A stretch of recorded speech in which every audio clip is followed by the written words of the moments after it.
Karro works with Mass Wildlife as a conservation planning botanist. She's been there since 2013 doing field work, cataloging rare plants, and is going to share with us some of her fieldwork and what she's been working on with the Endangered Species Program. Hi, Karro. Hello, this is Karro. Oh, good. Hi. Hi. I was being told by Zoom that I was muted, and I'm like, oh no, Corey doesn't know which person this is. Good to go, Karro. So, all right. So I'm on the first slide, which says rare plants of the North Quabbin region. My intention tonight is to talk pretty much about plants that are in the area that is covered by Mount Grice Land Conservation Trust. So just a little bit of organization about my talk. I'm going to talk a little bit about the Massachusetts Endangered Species Act, which turns 30 years this year. A little bit about what I do as a conservation botanist and as the botanists in general do with natural heritage. Talk about the rare plant descriptions and talk a little bit about how people can help rare plants. And in the resources that I will be giving to Corey for the meeting, I have more information in there about how people can help. MESA stands for Massachusetts Endangered Species Act, and it was originally enacted in 1990, and the regulations were promulgated in 1992 with the first list of rare species for the state, and that included both plants and animals. So it's sort of similar to the federal, which includes both plants and animals, but in Massachusetts, plants are protected equally to animals, which under the federal Endangered Species Act, they are not. In fact, plants aren't protected under the federal rules. They're listed, but there's no real protection unless you happen to be doing a federal project. So this list has been updated several times since 1990, and most recently it was updated in January of this year. So the program that oversees MESA is the Natural Heritage and Endangered Species Program, also known as NHESP for short, lots of alphabets here. And that program is responsible for protecting the state's biodiversity, including all non-game species, animals and plants, and it has a focus on the species that are rare in Massachusetts. MESA protects rare species and their habitats by prohibiting a take of any plant or animal listed as endangered, threatened, or special concern. So just a bit about that. Endangered means that a plant or animal, a species, is in danger of becoming extinct within the state or extirpated, because that's how you refer to just a small area like a state. Threatened means that it is in danger of becoming endangered, and special concern means it seems like that species is in danger of becoming threatened. Now, we also have a number of species that are on watch list for plants, and those don't have any regulatory oversight at all. They're totally separate. We monitor them, but that's all that we do with those. So MESA has established procedures for the listing. It's a very specific criteria that we have to follow if we think something should be on the MESA list, and very specific protection, what can be protected. It also outlines if somebody wants to work within an area, there are very specific review filing requirements that get reviewed by the review biologists if people want to work within a priority habitat. And there's also a very clear appeal process. So The review biologists come up with a decision. There is a way to disagree with them and say, I think you're wrong, and it's a very clear process. So a take for plants is defined as collecting, picking, killing, transplanting, cutting, processing, or any attempt to engage in the above. And it also includes modification, degradation, destruction of the habitat for the rare plant species. So the habitat is the priority habitat that is mapped for it by for plants by the botanists that are the science staff responsible for plants. And then there's the regulatory review biologists that review any proposed projects in rare species habitats and condition the projects to avoid or minimize impacts. And if they can't completely avoid all impacts, there has to be an ultimate net benefit for the species that is going to be damaged.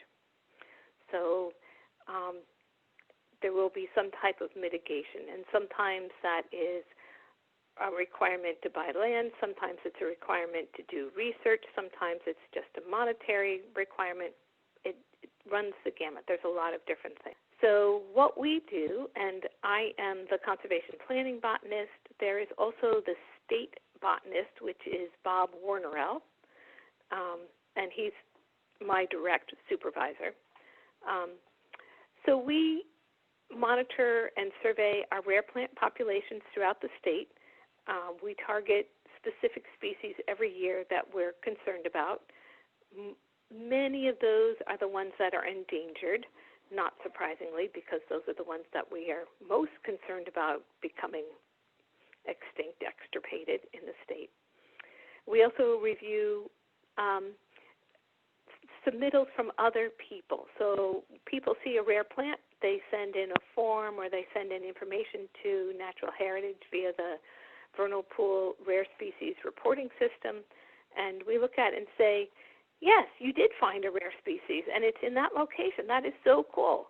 Great. Thank you very much for submitting that information. Or we can say, actually, that plant is not a rare species. That's not one that we're really all that worried about, and thank you for your interest, but we're not going to do anything with that information. So the other thing that we do is we assist. We work with the regulatory review biologists when projects come in that might have negative impacts and the review biologists aren't sure what to do and how to do it, how to handle that project. We come up with suggestions for mitigations if needed. And when we go and we look at rare plants at the beginning, we will also develop and try to come up with what can we do on the ground that will help this species survive in this location. So some of the things that I have done recently have included things like, this is coming from the ultimate tree hugger when I was growing up. I've actually cut trees so that I can get light onto the forest floor so that the plants that are herbaceous and low-growing actually get enough light. A cute story about that is we had a plant that's down on the Cape that's on land that's protected, but the land is owned by the Speedway gas station. So I wrote to them and said, I'd like permission to cut the canopy on your property. And Speedway Gas said, you want to cut the canopy over our gas tanks? We don't understand. Why would you want to cut the canopy over our pumps? Obviously, there was a little bit of lingo problem there. But I have to say, we were successful. We came to agreement. They allowed it, and we got a plant that came up that had not been seen for 3 years. It started to grow, and this year we went in and we put in a deer fence around it because last year when it started to come up, it got nibbled pretty heavily by the local deer. So it now is protected, so it should be able to grow, and hopefully we'll get a few more coming into that area.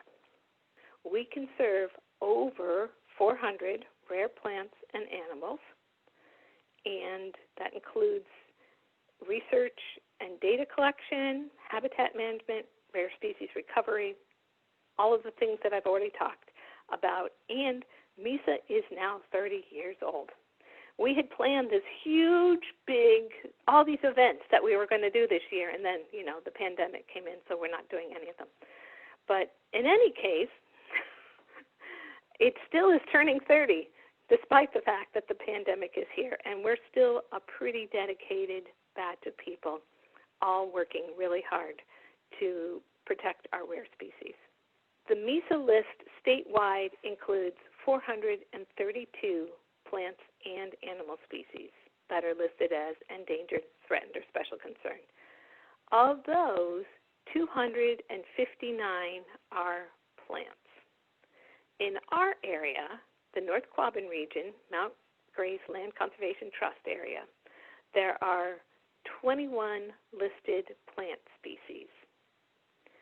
And in fact, I think our area is undersurveyed and underreported. I think there are more here than that, but it's just one of those areas. We're pretty forested, we're pretty rural, and I think that there's not a lot of reporting going on. I have found several rare plants in this area, so our numbers have grown somewhat since I moved in and started working for Natural Heritage, because some of them I didn't know what they looked like before I started doing work for Natural Heritage. So in any case, keep your eyes open. So I'll be talking about cliff faces and rocky slopes, rocky forested habitats, open areas somewhat disturbed, forests in general, stream banks and bogs, and a little bit on ponds and pond shores. So this is a picture of pink lady slippers. And I threw this in here just because the one question that both Bob and I get probably a dozen times every year is, are lady slippers endangered? And we poke a little bit and say, are you talking about the pink ones? And they'll say, yes. And we'll go, no. Pink lady slippers are not endangered. They're not threatened. They're not special concern. They're not even on our watch list. They are fairly common. So but all of the other lady slippers, and we have yellow lady slippers. We have, I'm thinking of the scientific name rather than showy lady slippers. Those are, and another one called ram's head lady slippers. All of those are endangered and quite threatened. So the first species I want to talk about is one that occurs on a cliff face, and this is mountain fir moss, Huperzia selago, and it is endangered. And in our region, it occurs on a steep rock face that's been cut, north face, damp. We have just one known population in Massachusetts. There have been some other populations in the past, but it is at its far southern extent here. And we have the right rock and the right temperatures still for it to be able to grow. It used to be included in the Lycopodiaceae. It's now in its own family, the Huperziaceae, along with a couple other Huperzias. So instead of, they have sporangia, which is where spores are produced, and instead of those being held up above, this is the difference between Lycopodiaceae and Huperziaceae. Huperziaceae has those along the stem, whereas Lycopodiaceae holds them up high above their leaves on a strobilus. But this plant is only 3 to 5 inches tall, not very big. And here's a picture of the common shining moss, Huperzia lucida, showing the sporangia along the stem. I actually haven't ever seen Huperzia selago. We were originally going to survey it together, and then there was a mix-up because we needed to be working with Mass DOT because it's on a road cut. So it's on a wet, north-facing road cut, and in order to get into that area, Mass DOT needs to be there. And I think that we needed to have a policeman or something, and one of them didn't know where and when and whatever. It doesn't matter. But further north, this species doesn't occur on rock faces. So in Canada and Maine, it occurs in ditches and along lake shores and in low fields and gullies.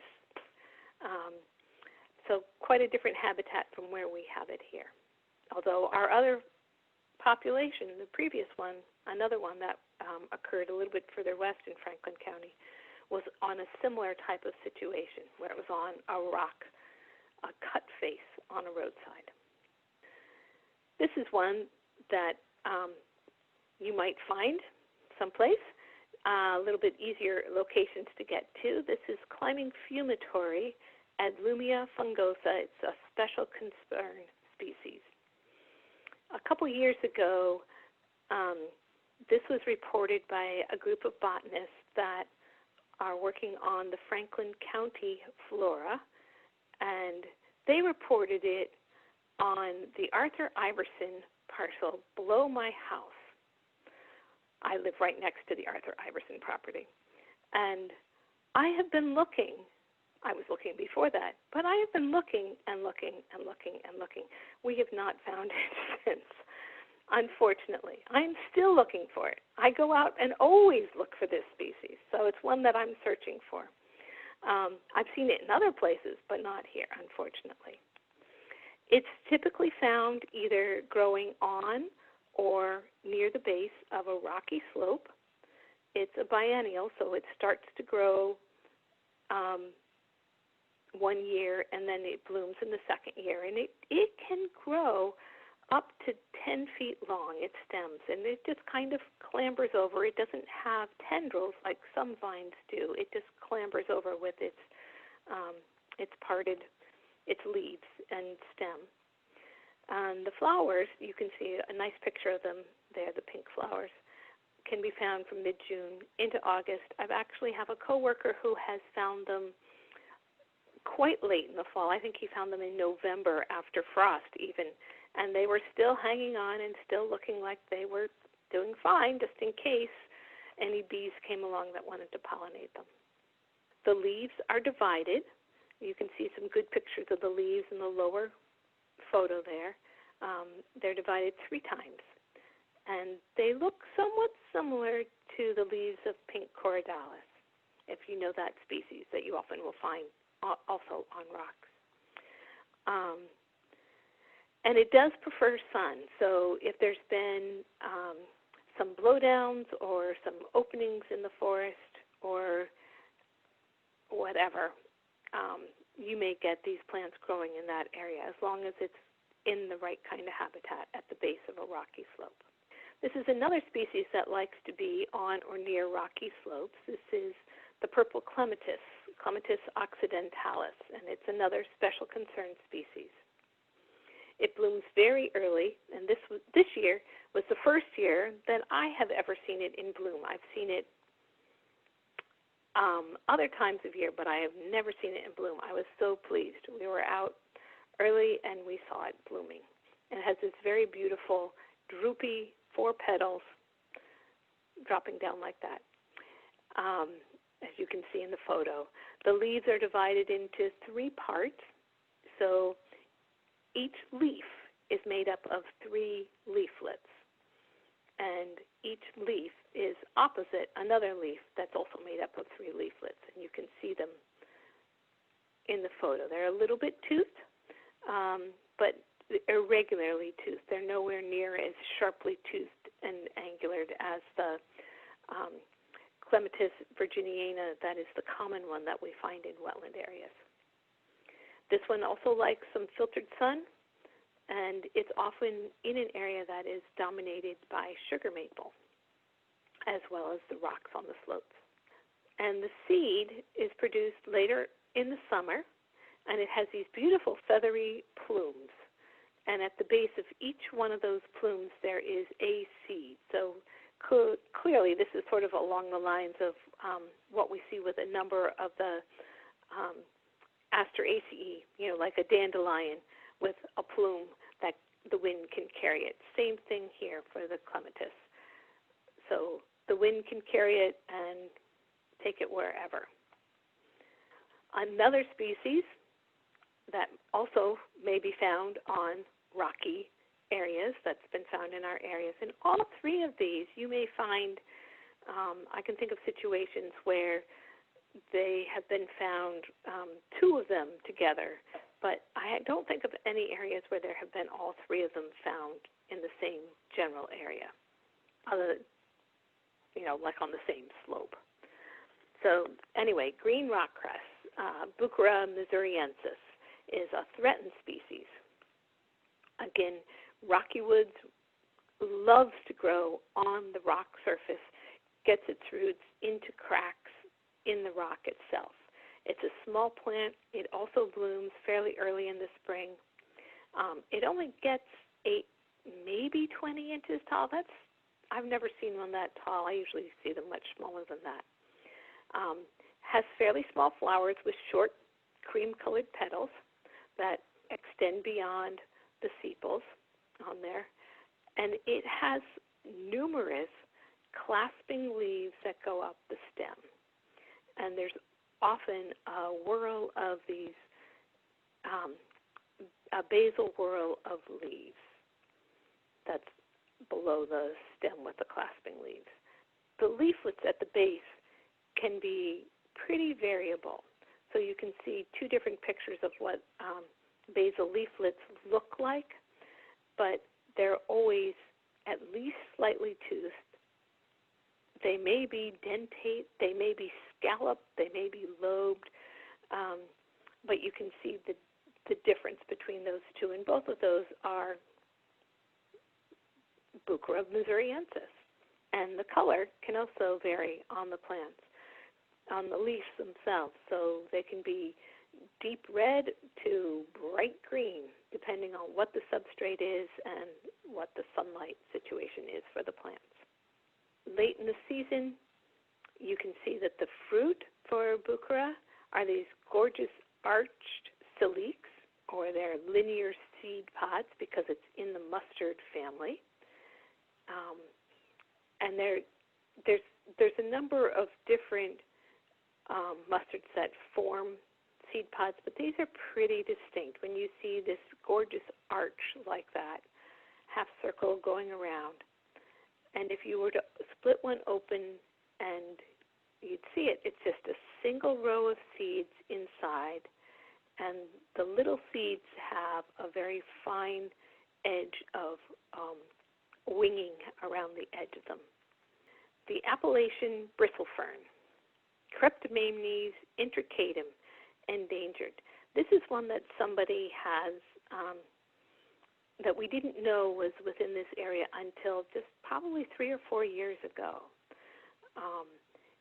It was previously known as Trichomonas intricatum, still known commonly as the Appalachian bristle-fern. The picture of it here is of it as through a microscope, so you can see the individual little cells looking like little beads all lined up. This fern grows permanently as an independent gametophyte, and it never produces a fern frond, or what's known as a sporophyte. It reproduces asexually through budding, so it doesn't even produce male and female. It just produces little buds that can then be carried away.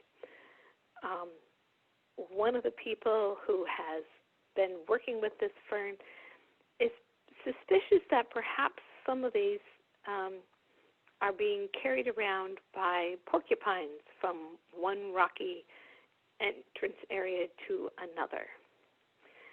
And that might be one way that they're getting around, because often it's occurring in areas where we do have porcupines.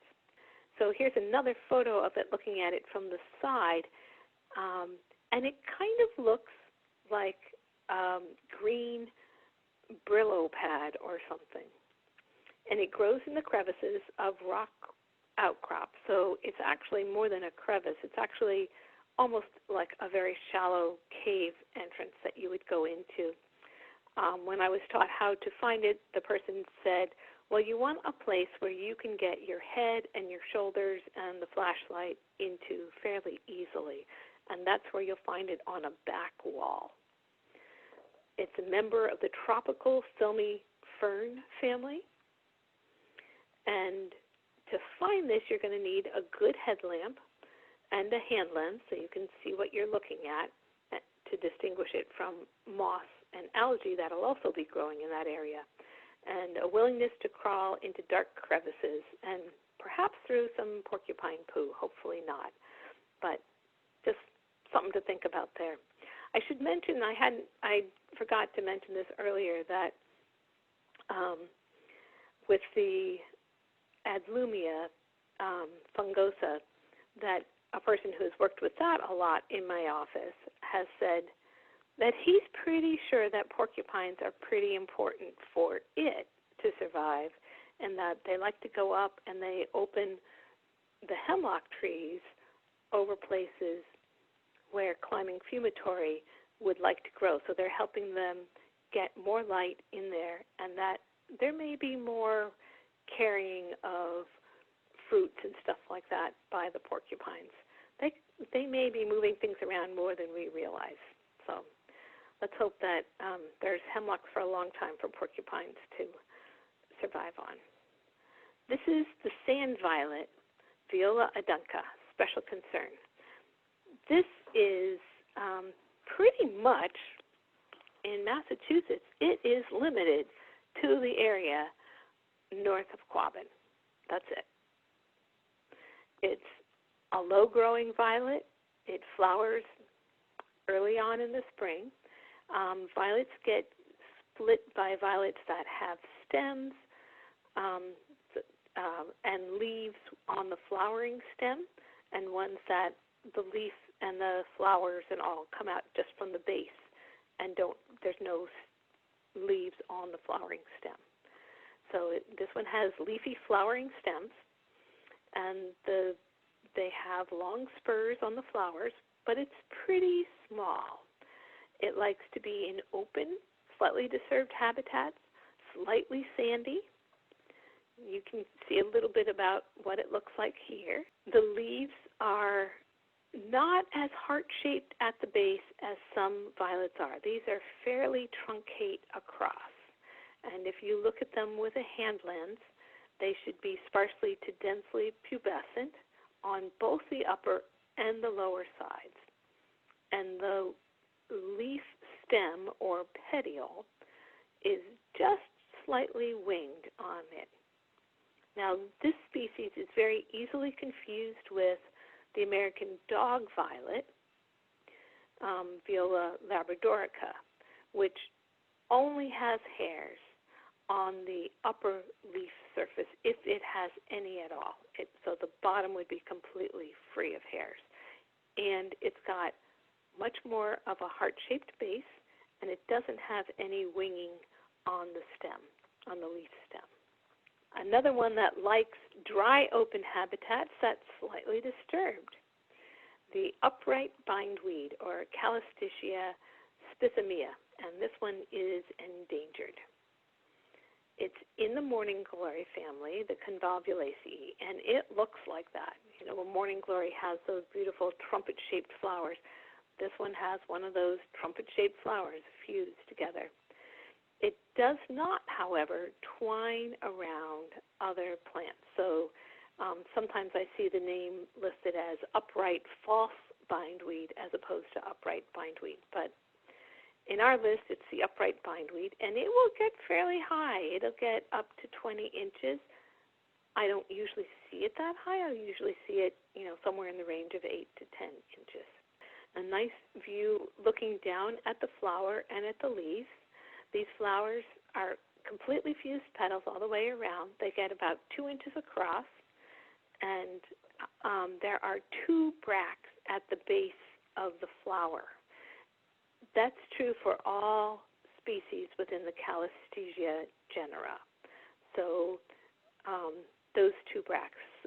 There are other species within the Convolvulaceae that have bracts, but they're further down.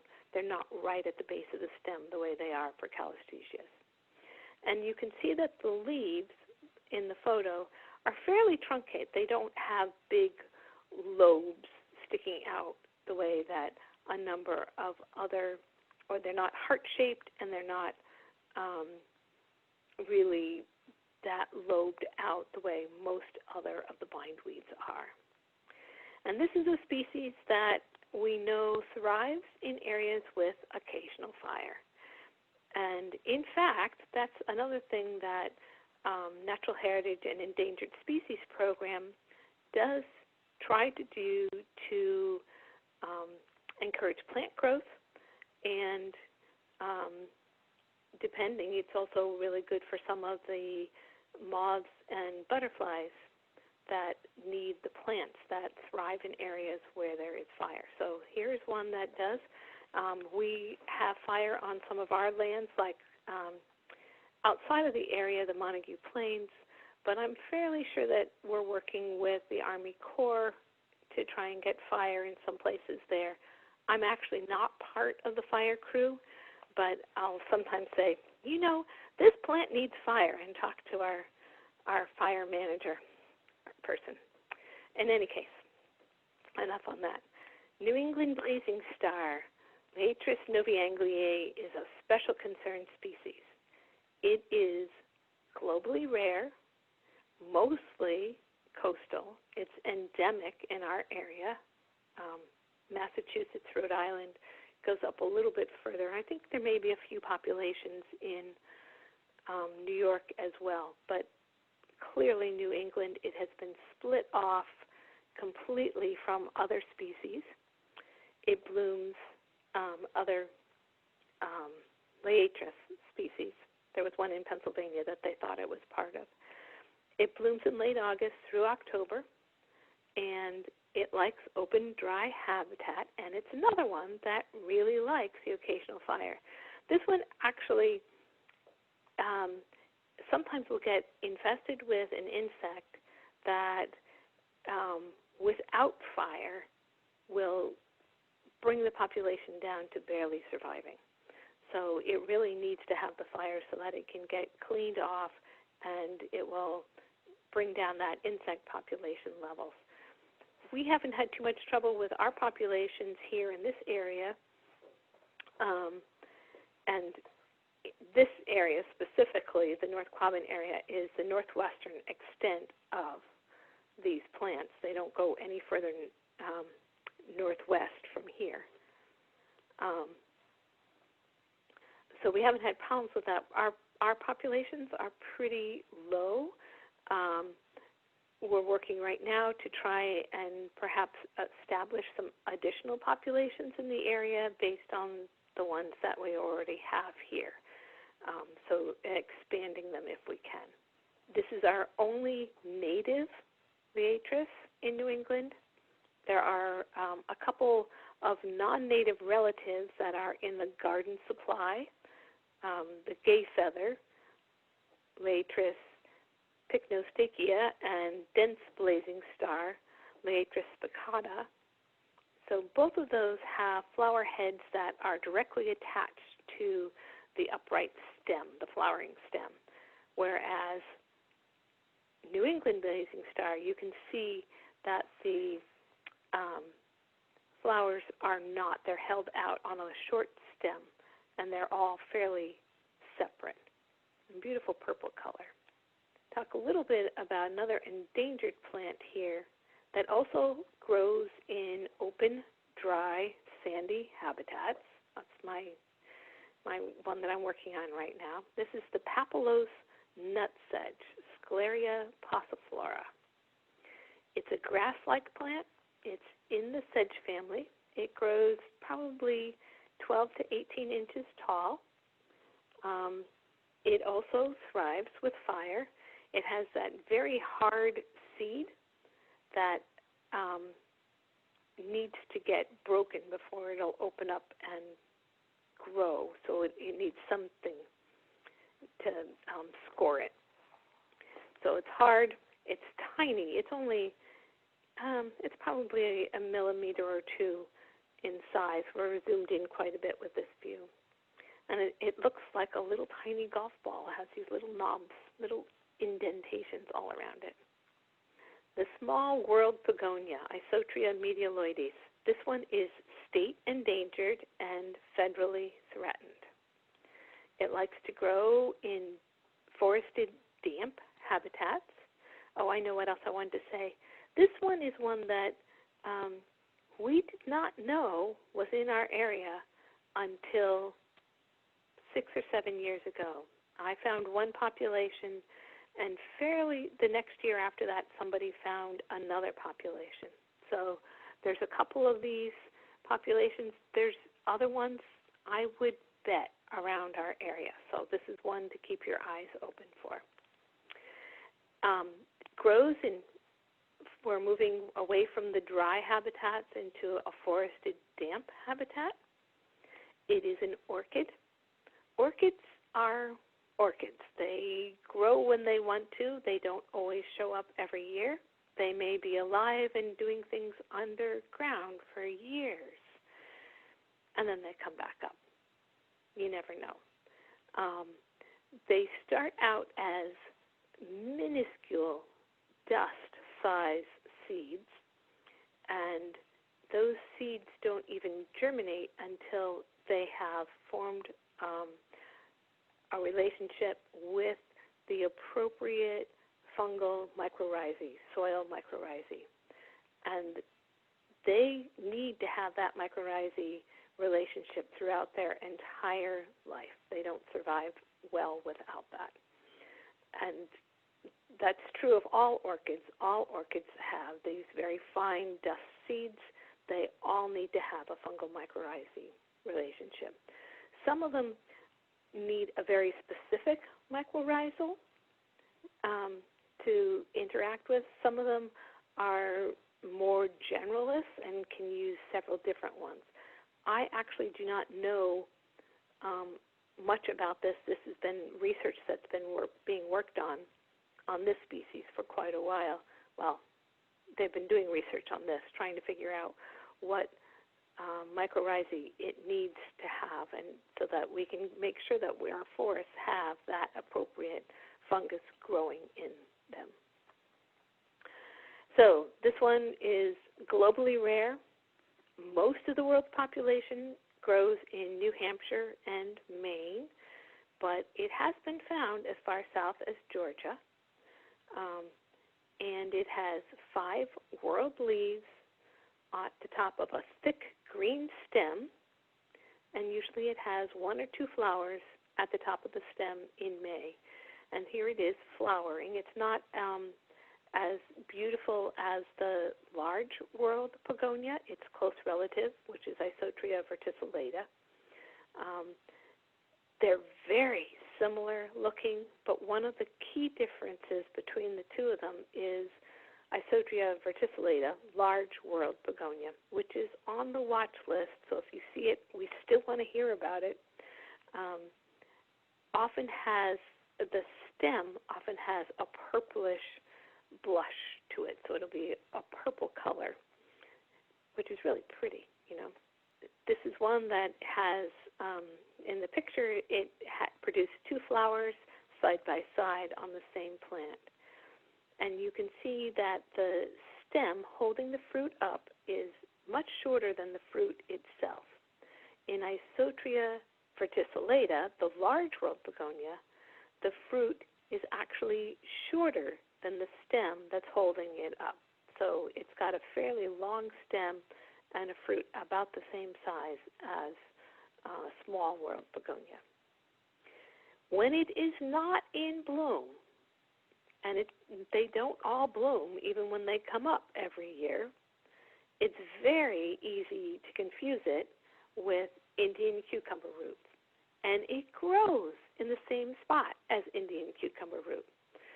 So after I found it, I can't walk through Indian cucumber root without looking at the stems, because Indian cucumber root has a very wiry stem, whereas this has a fairly thick stem, almost like a jack-in-the-pulpit thick stem, very thick and fleshy.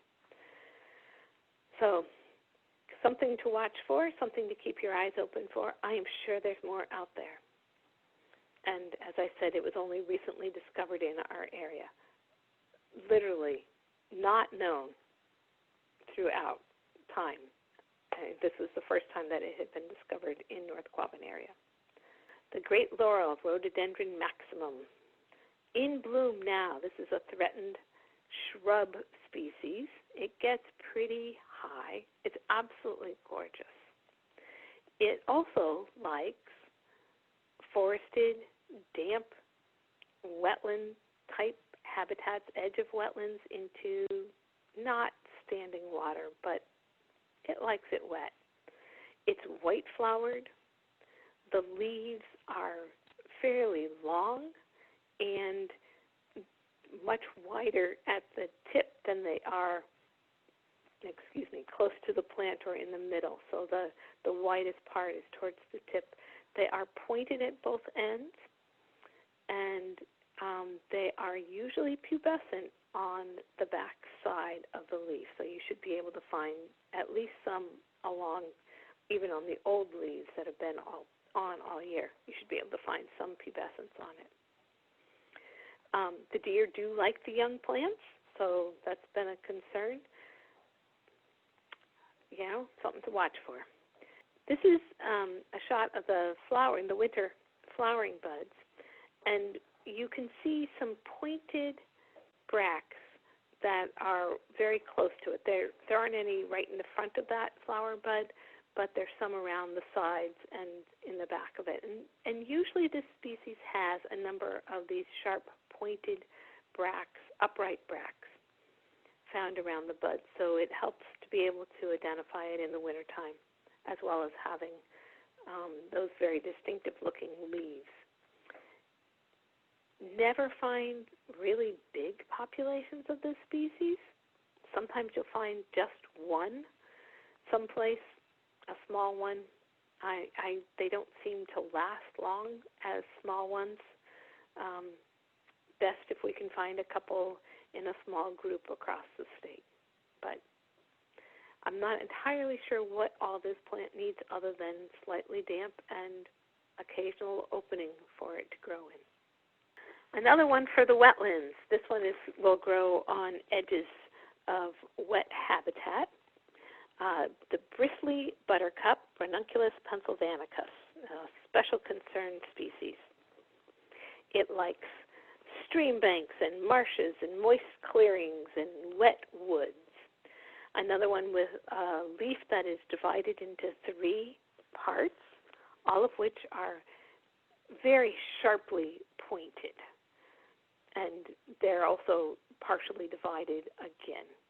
And the middle section is always on a short, hairy stem. There's a couple other ranunculus that are sort of similar. They're not as sharply pointed, and they are not as pubescent.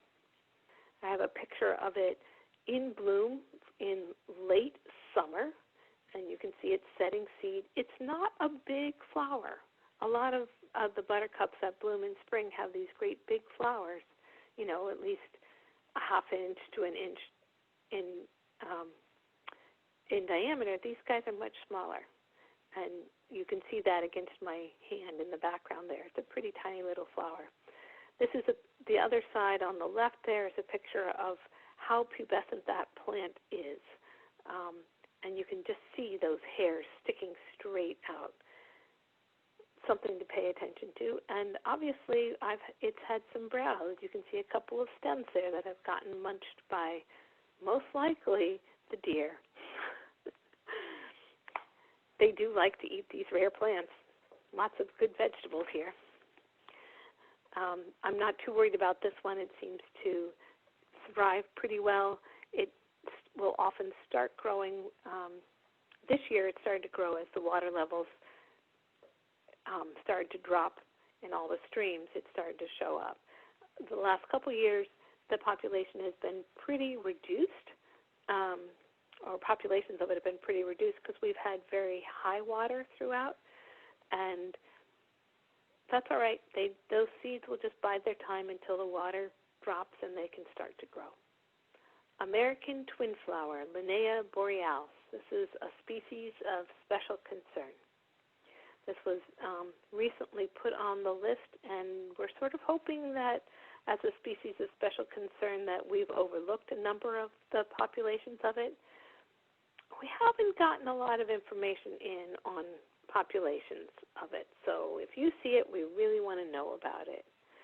It was named for Karro Linnaeus, the father of modern taxonomy, because this was one of his favorite plants, and it really is a beauty. It's evergreen. You can find this in the wintertime. It does grow in wet areas as well, usually in cool, wet woods. It has small opposite leaves, and I'm really glad that this photo shows you also the partridge berry leaves in the lower right hand there, so you can have that as a comparison. They're very similar in size, or can be, with twin flower leaves opposite, similarly, a little bit different color, but also you can see that twin flower has slightly toothed leaves along the tip, whereas partridge berry does not, but partridge berry has that white stripe on the leaf, or light stripe, I should say. And then there are the two flowers that are held up fairly high above the leaves, probably, I'd say, 4 to 6 inches above the leaves. And it's a perennial species. It is slightly woody, so it's considered to be sort of a shrub-type species. It blooms in late June and into July. A gorgeous plant. This one, also wet area. This is Arethusa, Arethusa bulbosa. It's a threatened species. It's another native orchid that blooms in late May to early June. And as an orchid, it's one of those ones that sometimes comes up, sometimes doesn't.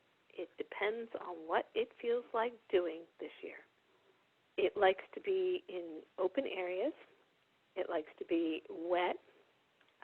Often it'll start growing in like a wet meadow with, or a wetland area with sphagnum moss on it. It has a single white and pink striped petal, the lip, that is angled down, and the rest of its sepals and petals are upright. And it is a flower, just the flower on a stalk, and the leaf is formed after the flower fades and the seed pod or capsule is starting to be developed. It is sometimes confused with rose begonia, which is, I think, a very similar in shade, same kind of color. Some people think that one is a little bit different than the other. I guess I haven't seen enough of both of them. The rose begonia, though, has a different shaped flower. It has 2 petals, or petaloid sepals, or whatever, which go either out to the side or down, as opposed to the one single lip that goes down for Arethusa. But they both grow in similar types of habitats. Unfortunately, this one is really declining across our region, particularly the ones that are in inland areas. The information I was reading today was saying that in preparation for this talk, was saying that the ones that are coastal aren't declining as quickly. I don't think that's quite true. I've been looking for some of the coastal species and have not been finding those populations either, not coastal species, the coastal populations of this species. I think it's declining across the board everywhere. So This is one that, should you see it, we really, really want to know where it is to try and figure out what we can do to help survive it. We've got a couple projects that we're working on. One site where it's located, not here in the North Quabbin area, but elsewise, is being overrun by glossy buckthorn, and we're working on doing a major control to take the glossy buckthorn out of that area and hopefully improve for the Arethusa. We're also considering doing a burn in that area, having some fire go through that area, so that that often will recharge the mycorrhizae and give them extra nutrients so that they can actually help get the plants up and showing again so we can get a better sense. We don't have a schedule for that yet, but we're talking about doing that as part of our project. This is one that's also in wetlands. This is podgrass, Scleria palustris. This one is endangered. Not a grass at all, not even closely related to a grass. It's the only species in its family, and I'm not even going to try and say its family name. I think it's something like Scleria. But in any case, it's the only species. Very cute. This is after it has formed its fruit. In the springtime and early summer, it has a long flowering spike. I have never seen that. I've only ever seen it at this stage, so this is why you're getting it at this stage. It's always found in bogs or fens. The flowering spike appears in May through June, and then in July you start to get these funny-looking pods. Here's a picture of it. You can see it growing in sphagnum moss, along with some sedges in there as well. And it stands out. Those yellow pods really are very distinctive looking. Dwarf mistletoe, Archithobium pusillum, a special concern species. This one is pretty amazing that it survives at all. This is a very small shrub. It's less than an inch tall at the largest.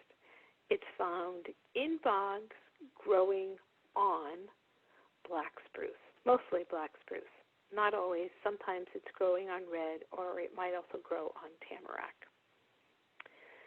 It's a parasite of the spruce, so it lands on it and it forms what are called haustoria, connections into the spruce, and it parasitizes it so that it can get its energy from the spruce itself. And you can see that the needles around on this in this picture of the spruce, where these where the dwarf mistletoe is, are slightly discolored. They're kind of yellowy. They don't look as healthy. The other part about this plant is that each one of these plants is either a male or a female plant. So it's dioecious, so it has to cross-pollinate in order for it to produce seed, which, you know, it's not, it can't make its seed itself. You can't just have one. You have to have multiple plants. When the fruits are ripe, and these ones are almost there, I think, in this photo, the sticky seeds are exploded out into the area around the spruce and onto the neighboring spruces and whatever other plants are there. And birds, if they happen to be there, may carry it onto other plants. So that's what these seeds do. I mean, it's really quite an amazing thing that these seeds are trying to explode and land onto another spruce and grow there. The witch's brooms that are sometimes formed on spruce, which are a sign of the parasitism that's caused by dwarf mistletoe.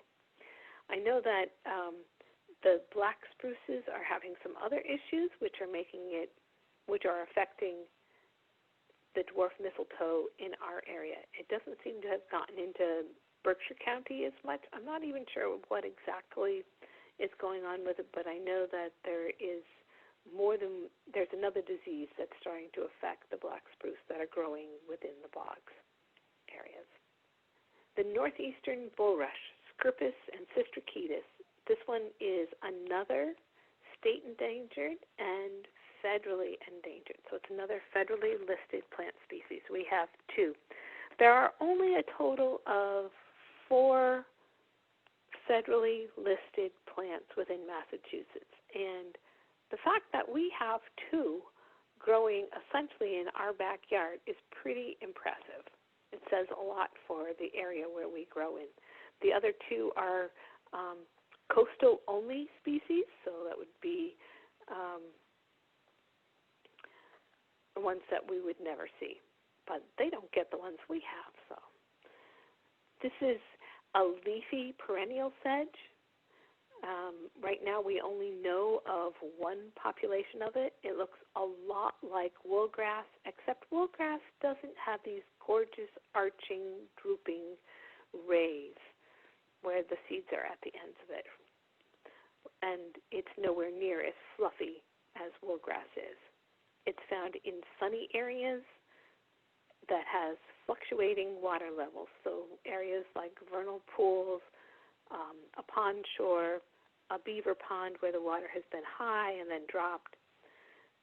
All of those areas are potential habitat for it. Right now there's just the one population in Massachusetts. There had been a second one, but we have looked several times in that area and haven't been able to find it. It sets seed in early fall. It doesn't hold its seed for very long. The seeds come off fairly quickly. And those, as I said, those beautiful drooping rays. So how you can help rare species in Massachusetts. A really good way is if you see any rare species, please report them to us.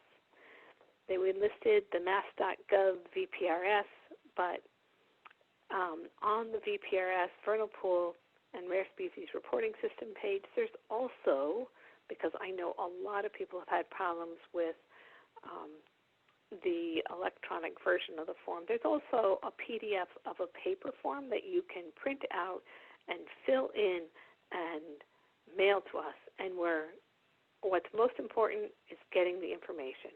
So if you're seeing something rare, plant or animal, we want to know about it. So please report it to us. You can also donate to Natural Heritage. I'm sorry that we're asking. As a donator, as a person who donates both to Heritage and to Mount Grace, I don't feel too bad about that. But you can donate to Natural Heritage and Endangered Species, mass.gov, support NHESP. There's also a tax write-off. We are a Massachusetts governmental agency, and so all of those things. Another thing that I would say that you can do to help rare species in Mass that's very important, pay attention to the invasive species around your property. Invasive species impact everything. They shade out the native species. They don't provide the nectar that or the food sources that our pollinators need. They don't provide the food that our leps need. That means that our butterflies and moths that produce lots and lots of caterpillars that our birds need aren't there. So it's a whole ecosystem. Plant native and get rid of any of the invasive non-native species that you have, and work with us on that. You can also stay connected with Natural Heritage and Mass Wildlife. There is a monthly e-newsletter that we send out. There's always at least one article in that e-newsletter that's written by somebody from the Natural Heritage and Endangered Species Program staff. There's often more than one, but there's usually at least one. Mass Wildlife is also on Facebook and Instagram. And, well, we're not doing events. But you can look at the news that's on the mass.gov MESA, 30 MESA for other information. And that's all that I have for my talk. So I think we're into questions. Yes, we're going to open up the floor for questions. I just have to say, I found a white lady slipper years ago and thought nothing of it. I just thought it was an anomaly in the woods in Cape Ann, but I guess it was quite a rare plant. Very cool. Are there situations where one endangered plant's habitat needs are in competition with other endangered plants in the same area? How do you think about balancing those trade-offs when planning? So that actually, we often will get a number of species together, and it's not often rare plants versus rare plants. It's often we'll have issues with plants and animals. So at one of my sites, I have where I have done some work, I have a rare plant that's growing on the edge of a vernal pool. And we have rare salamander species that use that pool. So I needed to work with the salamander expert and come up with if you want to do this work, these are the conditions that I would allow you to do it in.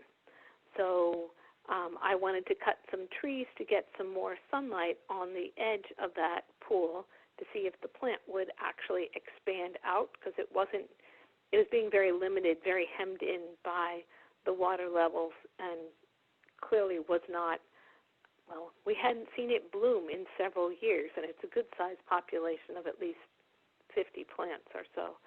But they weren't blooming. They seemed like they needed to have more area to extend into. And he's like, well, if you're going to cut in here, we have to be very careful about the time of year, because the salamanders like to be on the north side of the pool as well, which is where you want to cut. So you have to get all the wood out of that area. You have to get all the slash removed out of that area. You can leave the logs, the trunks themselves, but they have to be perpendicular to the edge of the pool so that they're not going to block a salamander coming down the hill. For that same population, one of the things that we're looking at, again, is trying to get some fire introduced in, because we know that that particular species is one that really would do well should we be able to get fire in it. And, in fact, there are probably another 10 plants in the general area that would also love to have fire. And they're starting to decline some because there hasn't been any fire in that area. But there's also turtles in the area. We have box turtles in the area. So we're trying to figure out what we can do, how we can deal with all of these situations. So there is certainly a balance that goes on there. Usually the plants in an area aren't in competition for rare, their resources. But what we would look at probably, Kate, is, if we had that, is we would look at, are any of them globally rare? Are any of them really critically rare in our state compared to the other one, even if they're both endangered? And kind of try and figure out what the balance would be based on that. And we would work to try and improve the population where we have the rare plant, the most endangered one. That would be the one that we would probably focus on. And that would be true across the board. But the idea is to try and do something good for all of them. Might have to unmute yourself. Okay, thank you. I'm having trouble with the What was the insect that was attacking the Liatris? I actually do not remember. I would have to go back in and look. I'll try and find that out for you, though. That would be really interesting. I've been monitoring Liatris in New Hampshire. They're very small populations, and so I was just curious. Thank you. Sure. I'll see what I can find out for you. Thank you. Yeah. If iNaturalist could help with keeping an eye on endangered species, would that be something folks who are not experts but still are enthusiastic in protecting these plants and animals, would that be something that we could use? I love iNaturalist. So yes, I encourage people to use iNaturalist. That's actually one of the things that I've written down in the resources. I find it really fun. I'm not an insect person particularly. I mean, I sort of know a few. I'm interested in them. I post a few insects. I'm on iNaturalist as @KFrost. I post plants. I'm really interested in plants in that I'm interested in when they start to bloom. I'm interested when they start to set seed. I'm interested in when there's leaf breakout. So those are all things that when I'm walking around, I'll go, oh my goodness, that's the first one of those bluets that I've seen this year. I need to get a photo of that so that I've got a record of that. It's sort of like playing Henry David Thoreau on our own scale, because this is going to be something that is a record that is a permanent record for this area as to when things happened. And somebody 100 years down the road may be looking back and going, you know, they used to have this species in that area. That's wild. It doesn't look at all like that anymore. Or, you know, who knows? So yes, iNaturalist is a great way to document things. There is not a connection between iNaturalist and reporting rare species. So if you find a rare species, and one of the Natural Heritage and Endangered Species Program biologists sees that you found one, we're going to note and write to you to please obscure your location so that other people don't find it and don't all go running into that area, and you know, who knows what happens with it. And we'll ask you to fill out a form and say what you saw and submit it to us. So that's my answer. Really good point about obscuring your location if you find a rare plant. Yeah. And you often need to obscure more than just that one spot. It's like where you were that day. Yeah. So, because people look both sides. Hello, can you hear me? Yeah. Yes. I thought while I was driving south this past weekend, I saw it was either along Route 202 or Route 21, rhododendron maximum in bloom. And my question is, that has been sold in the nursery trade for quite a while. If someone plants that, is that then considered a location of a rare or endangered or threatened plant?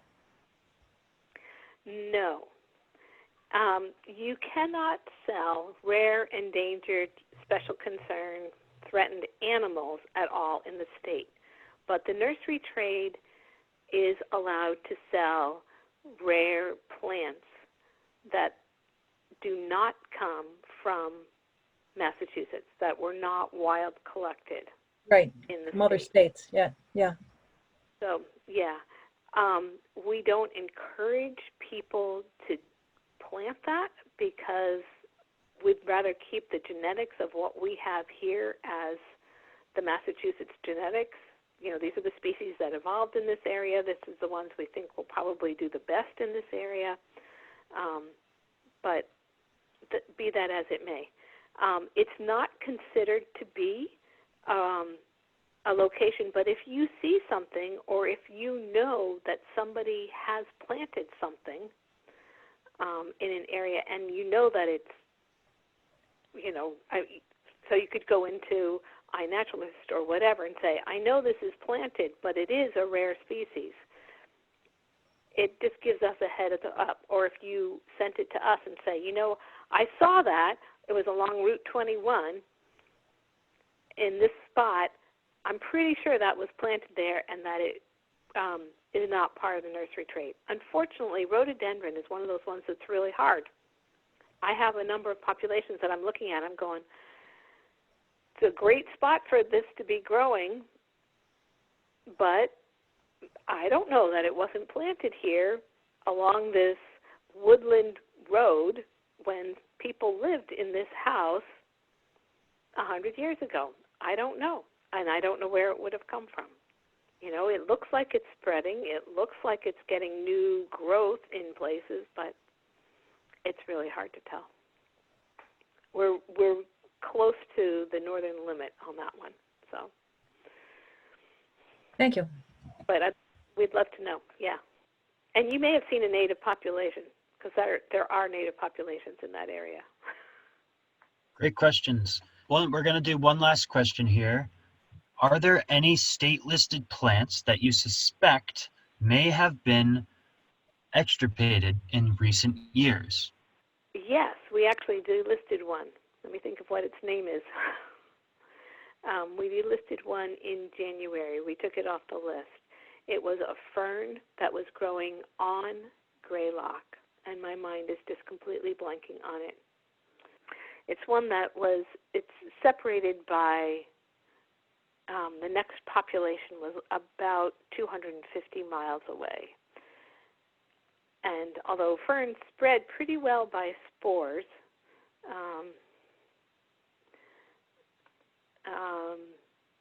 I'm not remembering. I'm really sorry. But yes, it does happen. And there have been a couple others that, you know, there's been a couple sedges that we've been concerned about. But nothing else that's coming up, you know, right on the top of my head as to should this one be delisted because it's not here anymore. I just want to thank you so much for presenting tonight, Karro. This was a fascinating topic within our region, and it's just another part of the myriad of the ecosystem that when we're walking in the woods, and we tend to notice, it brings joy and it also brings awareness. Yeah, this has been great. Thank you for asking. So. Yeah. Have a good night, everyone else. Stay safe out there. Stay dry if you're in a place where there's been thunderstorms. And we're going to say good night from Mount Grace. My name is Corey Rinn, the Land Stewardship Coordinator at Mount Grace. Signing off tonight. Take care, everyone. All right. Good night.